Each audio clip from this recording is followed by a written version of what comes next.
following an exclusive interview with fitness expert Jillian Michaels, where she shared her mission to make America healthy again. New attention is being paid to the link between processed foods and the growing chronic illness epidemic. In the U.S., over 40% of school-aged children are living with at least one chronic health condition, such as asthma, obesity, or behavioral or learning challenges. And that begs the question, where does Canada stand when it comes to public health? I sat down with Dr. Abhishek Raut, medical director at Appletree Medical Group, to ask, is it time to follow Jillian Michaels' lead and take a bold step to make Canada healthy again? Dr. Raut, thank you so much for your time today. Great to be here. Now, let's start with the big picture. How would you describe the current state of public health in Canada? Well, on the whole, I'd say Canadians are living longer and healthier lives. We've got a life expectancy of about 81.6 years as of 2021. Now, this figure has declined slightly in the recent years because of the COVID-19 pandemic and also because we have rising substance-related harms. But overall, we are seeing an improvement here. Mental health is a growing concern. What we see is nearly 60% of Canadians aged 12 and over will rate their health generally as good or excellent. But the concern here is this is a decline from before, where we would see more of 72%. Chronic conditions like high blood pressure, heart disease, and obesity are on the rise. What we are seeing now is about 30% of Canadians were classified as obese in 2021, and that's certainly an increase from previous years as well. In terms of access to care, about 85% of us have a regular healthcare provider, but 4.7 million of us do not. And this gap is really more pronounced amongst young adults and racialized groups and those living in the Atlantic provinces as well. Now, compared to the United States, what you can say is Canada's public health system is more equity focused and more universally accessible. But both countries do face very similar challenges in mental health, chronic disease, and even health disparities. And how does Canada's overall health compare to our neighbors to the south? Would you say that we're on the same path?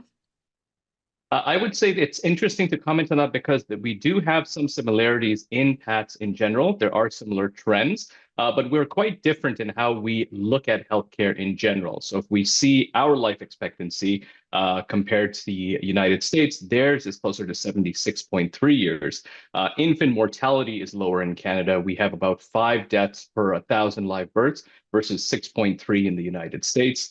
Maternal mortality, you see a significant difference. For us, it is 11 per 100,000 births, but in the United States, it's close to 3 times that, so 33 in the US.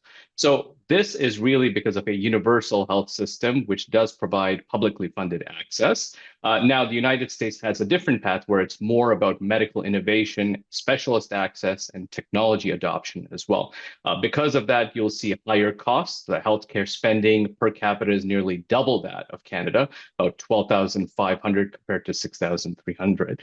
And what we see is there are still gaps. About 7% of Americans remain uninsured. So are we on the same path? I think what we are both seeing is rising rates of chronic disease, mental health concerns, and healthcare system strain. Our path to change this is going to be very different. We're going to need to really focus on access and wait times and health equity. And the United States is likely going to need to focus more on innovation as well to change that trajectory. And how big of a role do ultra-processed foods play as a contributor to chronic illnesses in Canada? That's a very good question. I think what we do see is it plays a significant role for us and for the United States as well. When we look at ultra-processed foods, what we see is about a 31% higher odds of obesity, a 37% higher odds of diabetes, and a 60% higher odds of high blood pressure. So it's a significant impact to our health. But that's not just to physical health. What we do see is also in the mental health realm, it does cause an increase of depression and anxiety, as well as sleep disturbances. And more, we're looking at these inflammatory responses, which are triggering chronic disease, even in people who are otherwise appearing healthy.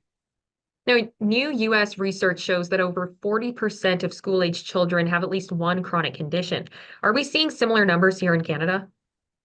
Yes, I would say we have similar trends. The numbers vary a little bit there. So what we do see in our population is about 30% of Canadian children aged 6 to 11 had one or more chronic physical health conditions or impairments.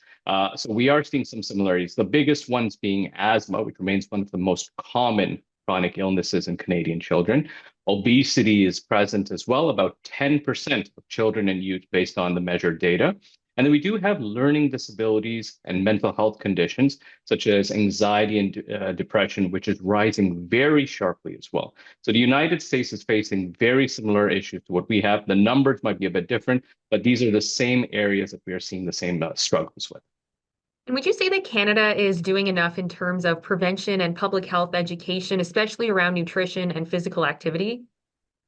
I think that's a very good question. So what we have been doing is having some approaches. So the Canadian 24-hour movement guidelines do show some clear recommendations for physical activity.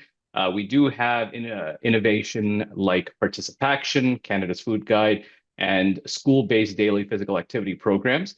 These are more provincial based in many ways. So Ontario and Alberta tend to have these programs a lot more than the other provinces. But despite all this, what we are seeing is a very different story. So only 16% of Canadian adults actually meet recommended physical activity levels. Amongst youth, 88% do not meet these activity guidelines. So it's one thing to provide guidelines, but then if most of our population isn't doing it, what it means is we do need to look at different approaches here. So what can we do? We could look at culturally tailored education to really target communities at risk. We can focus on built environments that support active living, so safe sidewalks, parks, and bike lanes as well. And then we can support school and workplace programs that just go beyond awareness to actually creating lasting behavioral change. Jillian Michaels is calling for a national movement to reclaim health in the US. Do you think that Canada needs something similar? I think Canada certainly needs to push forward in this domain. With chronic disease, we have 1 in 2 Canadian adults now with rates of obesity, diabetes, and mental health disorders. As we talked about, ultra processed foods make about 46% of all our daily calories at this point there. And physical inactivity is widespread. We've got 84% of adults, 88% of youth falling short of these physical activity guidelines. So I think it's very important that we do focus on some of these aspects. So there has to be some corporate accountability. There has to be a food system reform, and we do need to be able to empower individuals to take back control of our health. There are similar parts of that message, which I think we should certainly use in our own messaging and in our own plan to move forward. Well, Dr. Raut, thank you for the time today. Thanks so much for having me.